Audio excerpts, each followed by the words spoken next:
ಈಗ ನಾವು ತುಂಬ ಇಂಪಾರ್ಟೆಂಟ್ ಪಾಯಿಂಟಿಗೆ ಬರ್ತಾಯಿದ್ದೆ. ಏನಪ್ಪ ಅಂದರೆ ಮೋಡಿ ಎಲ್ಲ ಹೇಳಿದ್ನಲ್ಲ, ಮೋಡಿ ಬೆರಗಾಗೋದು, ಆ ಟೆಂಪ್ಟೇಷನ್ ಅಂತ ಹೇಳಿದ್ನಲ್ಲ, ಆ ಜಾಗಕ್ಕೆ ಬರ್ತಾಯಿದ್ವಿ.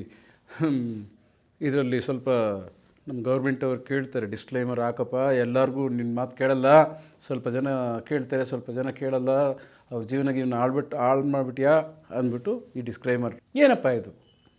ಸ್ಟಾಕ್ ಮಾರ್ಕೆಟಲ್ಲಿ ಏನಂತಹ ಬೆನಿಫಿಟ್ಟು, ಏನಂಥ ಪೊಟೆನ್ಷಿಯಲ್ ಎಂಥದ್ದಿದೆ. ಎಷ್ಟು ಜನ ಗಿರಾಕಿಗಳಿದ್ದಾರೆ, ಎಷ್ಟು ಜನ ಮಾರೋರಿದ್ದಾರೆ. ನಾವು ಎಷ್ಟು ಬೇಕಾದ್ರೂ ತೊಗೋಬೋದಾ? ಅದೆಲ್ಲ ಫುಲ್ ಆಮೇಲೆ ಕ್ಲಿಯರ್ ಮಾಡ್ತೀವಿ. ಬಟ್ ಎಷ್ಟು ಅಲ್ಲಿಂದ ದುಡ್ಡು ಬರುತ್ತೆ, ಎಷ್ಟು ಕೊಡೋಷ್ಟು ಸ್ಟಾಕ್ ಮಾರ್ಕೆಟ್ಗೆ ಕೆಪಾಸಿಟಿ ಇದೆ.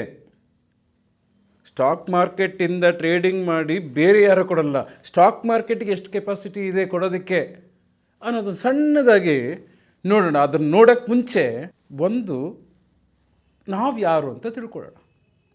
ಇವಾಗ ಫಾರ್ ಎಕ್ಸಾಂಪಲ್, ನಾನು ಈ 4 ಕ್ಯಾಟಗರಿ ನಾರ್ಮಲಾಗಿ 28 ಡಿವೈಡ್ ಮಾಡೋದು, 4 ಕ್ಯಾಟಗರಿ ಜನ ಇದ್ದಾರೆ, 4 ವರ್ಗದ ಜನ ಇದ್ದಾರೆ.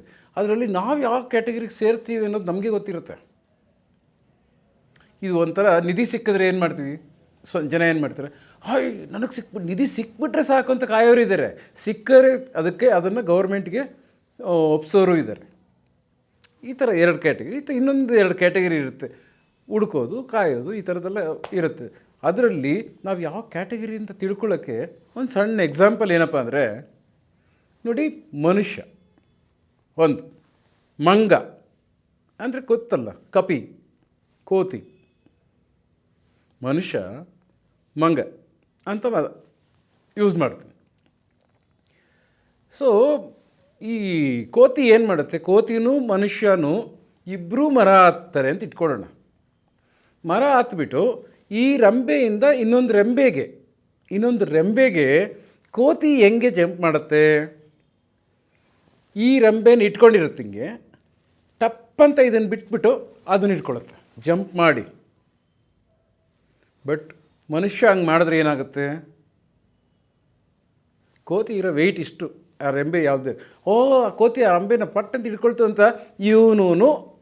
ಇವನು ಇಟ್ಕೊಂಡಿದ್ದ ರೆಂಬೆನ ಇಟ್ಕೊಂಡು ಅದಕ್ಕೆ ಜಂಪ್ ಮಾಡಿದ್ರೆ ಏನಾಗ್ತಾನೆ, ಬೀಳದೆ ಅಷ್ಟೇ. ಕೆಳಗೆ ಬಿದ್ದರೆ ಕಾಲು ಹೊಡಿಯುತ್ತೋ, ಕೈ ಹೊಡೆದೋಗುತ್ತೋ, ಯಾವುದಾದ್ರು ಕಲ್ಲೇನಾದ್ರು ಸಿಕ್ಕಿ ತಲೆನೇ ಹೊಡೆದೋಗುತ್ತೋ ಗೊತ್ತಿಲ್ಲ.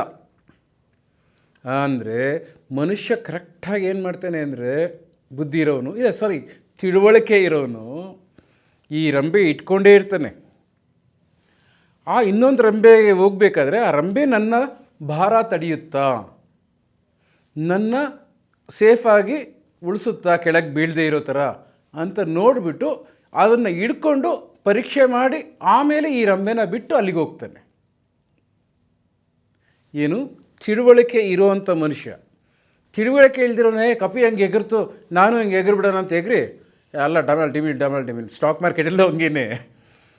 ಇಲ್ಲಿ ಈಗ ಸ್ಟಾಕ್ ಮಾರ್ಕೆಟ್ ಎಷ್ಟು ಕೊಡುತ್ತೆ, ಬಾಚಿ ಕೊಡ್ತಾ ಇರುತ್ತೆ ಅಂತ ನೋಡೋಕ್ಕೆ ಹೋಗೋಣ. ಅದಕ್ಕೆ ನಾನು ಡಿಸ್ಕ್ಲೈಮರ್ ಅಂತಲೂ ಹೇಳಿದೆ, ಇದು ಮಂಗನ್ನು ಹೇಳಿದೆ. ಇನ್ ಕೇಸ್ ಈ ಒಂದು ಪಾರ್ಟ್ ನೀವು ನೋಡಿಬಿಟ್ಟು ಸಡನ್ನಾಗಿ ಕಂಪ್ಲೀಟ್ ಕಾರ್ಯಕ್ರಮ ನೋಡದೆ ಜಂಪ್ ಆಗಿಬಿಟ್ರಿ, ಇಲ್ಲಿ ನಿಧಿ ಸಿಕ್ತಪ್ಪ, ನನಗಿನ್ನೇನು ಸಾಕು, ಈ ಕಾರ್ಯಕ್ರಮ ಇಷ್ಟೇ ಸಾಕು ಅಂದ್ಬಿಟ್ಟು ಮಾರ್ಕೆಟ್ಗೆ ಹೋಗಿ ಜಂಪ್ ಆದ್ರಿ ಅಂದರೆ ಅದನ್ನು ರೆಂಬೇದು ಎಷ್ಟಿದೆ ಸ್ಟ್ರೆಂತು ನನ್ನ ತಡ್ಕೊಳಕ್ಕಾಗುತ್ತಾ ಇಲ್ವ ಅಂತ ಗೊತ್ತಿಲ್ಲದೆ ಮಂಗ ಜಂಪ್ ಆಗ್ದಂಗೆ ಮನುಷ್ಯ ಆಗಿಬಿಡುತ್ತೆ ಹುಷಾರ್. ಅದೇ ಈ ಮನುಷ್ಯನಿಗೂ ಮಂಗನಿಗೂ ಇರೋ ಒಂದು ದೊಡ್ಡ ವ್ಯತ್ಯಾಸ. ಅದು ಬೀಳೋದಕ್ಕೂ ಯೋಚನೆ ಮಾಡಲ್ಲ, ಚಿಕ್ಕ ವಯಸ್ಸಿಂದ ಜಂಪ್ ಮಾಡಿ ಬಿದ್ದ ಅಭ್ಯಾಸ ಆಗ್ಬಿಟ್ಟಿರುತ್ತೆ. ಅದಕ್ಕೆ ಅಂತ ಇಲ್ಲ, ಮನುಷ್ಯರು ಮಾಡ್ಬೋದು, ಜಿಮ್ನಾಸ್ಟಿಕ್ ಮಾಡಿದ್ರೆ ಆಗುತ್ತೆ. ಎಲ್ಲರೂ ಜಿಮ್ನಾಸ್ಟಿಕ್ ಮಾಡಬೇಕಲ್ಲ, ಹೌದಲ್ವ? ಸೊ ಈ ಸ್ಟಾಕ್ ಮಾರ್ಕೆಟಲ್ಲೂ ಅಷ್ಟೇ, ನೀವು ಯಾವುದನ್ನು ಇವಾಗ ಇಟ್ಕೊಂಡಿದ್ದೀರಾ, ಆ ಬಿಸ್ನೆಸ್ಸಿಗೆ ಬರೋಕ್ಕೆ ಮುಂಚೆ ಏನೋ ಒಂದು ಕೆಲಸ ಮಾಡ್ತಾ ಇರ್ತೀರಾ, ಏನೋ ಒಂದು ಬಿಸ್ನೆಸ್ ಮಾಡ್ತಾ ಇರ್ತೀರಾ, ಎಲ್ಲ ಸರಿ. ಅದನ್ನು ಬಿಟ್ಬಿಟ್ಟು ಇಲ್ಲಿಗೆ ಬರಬೇಡಿ. ಇದು ಎಷ್ಟು ನನ್ನ ತಡೆಯೋಕ್ಕೆ ಬಲ ಇದೆ, ನನಗೆ ಈ ತುಂಬ ಖುಷಿಯಾಗಿ ವರ್ಷಗಟ್ಟಲೆ ನನ್ನ ಜೀವನ ಪೂರ್ತಿ ಮತ್ತು ನನ್ನ ಮಕ್ಕಳಿಗೆ ಮತ್ತು ನನ್ನ ಮಕ್ಕಳಿಗೆ ಮೊಮ್ಮಕ್ಕಳಿಗೆ ಎಲ್ಲರಿಗೂ ಸಹಾಯ ಮಾಡುವಷ್ಟು ಪೊಟೆನ್ಷಿಯಲ್ ಇದೆಯಾ, ಏನು ಬೆನಿಫಿಟ್ ಆಗುತ್ತಾ ಇದರಲ್ಲಿ ಜೀವನ ಫುಲ್ ನಡೆಸೋದಕ್ಕೆ ಅಂತ ಪರೀಕ್ಷೆ ಆಗೋವರೆಗೂ ಈ ರಂಬೆನ ನೀವು ಮಾಡ್ತಾ ಇರೋ ಕೆಲಸನ ಆ ರಂಬೆನ ಬಿಡಬೇಡಿ. ಆದಮೇಲೂ ಬಿಡಬೇಡಿ. ಏನಂತ ಇದರಲ್ಲೇನು ದೊಡ್ಡ ಏನೋ ಬೆಳಗ್ಗಿಂದ ಸಂಜೆವರೆಗೂ ಏನೋ ಗೇಯಬೇಕು ಅನ್ನೋದು ಏನಿಲ್ಲ ಸ್ಟಾಕ್ ಮಾರ್ಕೆಟಲ್ಲಿ. ಬಟ್ ಬೇರೆದ್ರಲ್ಲಿ ಇರುತ್ತೆ, ಅದನ್ನು ಬಿಡಬೇಡಿ. ಹೇಗೆ ಸ್ಟಾಕ್ ಮಾರ್ಕೆಟಲ್ಲಿ ಕೊಡುತ್ತೆ ಅಂತ ಹೆಜ್ಜೆಗೆ ಒಂದು ಸ್ಟಾಕ್ದು ನೋಡೋಣ. ಆಮೇಲೆ ಅದೇನೋ ಫ್ಯೂಚರ್ ಅಂತಾರಲ್ಲ ನೋಡೋಣ, ಅದೆಲ್ಲ ಒಂದು ವಸ್ತು ಅಷ್ಟೇ.